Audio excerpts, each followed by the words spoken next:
Let's go.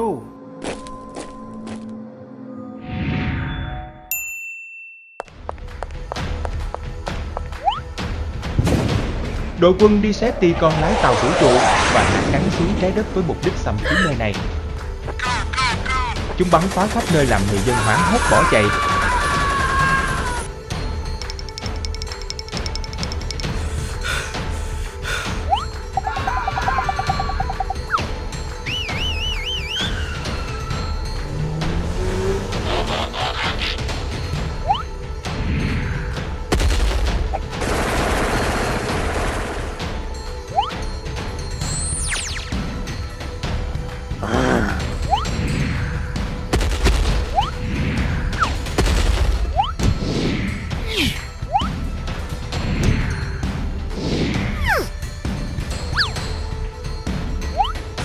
Bumblebee nhìn thấy cảnh này vội vàng chạy tới ngăn chặn. Tiếc là tên Nemesis quá mạnh nên anh đã bị đánh gục.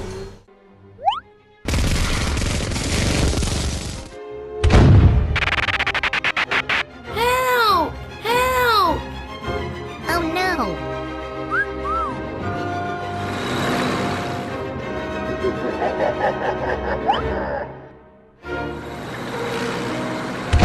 Đội quân robot lập tức cử xe tăng tới cứu trợ.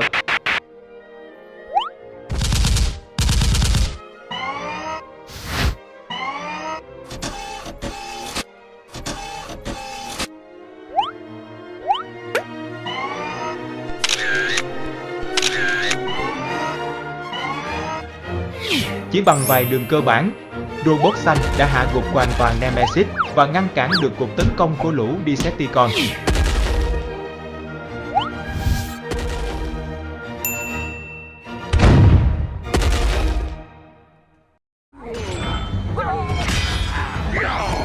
I am Optimus Prime. You are